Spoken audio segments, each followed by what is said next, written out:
Deliberations at the council chambers started at 10 a.m. with the arrival of President Muhammed Buhari.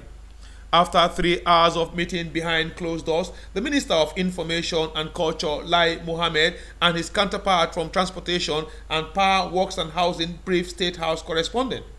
According to the three ministers, the seaport to be built in Badagry, Lagos State, will further reduce the pressure on existing seaports as well as create additional job opportunities for Nigerians. Approval for the outline of business case for the development of the greenfield port facilities at Badagry. This is basically an approval, in layman's language, is the first step to approving the establishment of a new seaport in Badagry area.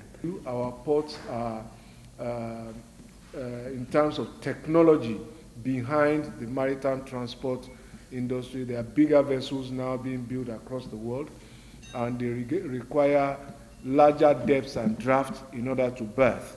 Now, some of our competitors on the continent, like in Djibouti, are building bigger ports. So if we don't build this port, really, we risk becoming uncompetitive, and we risk a threat to our maritime hub status. In this period when we are looking for foreign exchange, it's going to bring a total of $2.558 billion into the system. And the federal government or the Lagos State government would not contribute financially, other than, I think, the Lagos State government gave them land. Beyond that, that's all. Speaking on multilateral competent agreement approved by Council, the minister says over 1 trillion naira has been lost to tax evasion by multinational companies. To be able to prevent tax evasions, tax avoidance by multinational companies, where multinational companies operate in more than one country, it's quite easy for them.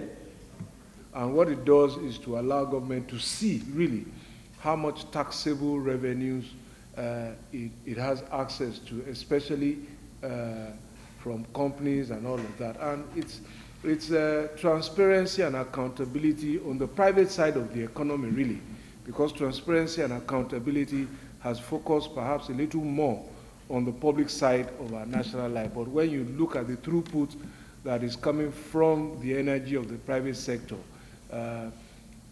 beaming the ray of transparency and accountability on revenues that are due, that should come into the public space. Minister of Transportation Rotimi Chibike Amechi reiterates government's position to ensure adequate security for passengers that will ply the just commissioned Abuja-Kaduna Railway. From the Aso Rock Presidential Villa, I'm Ikharo Attah, ITV News, Abuja.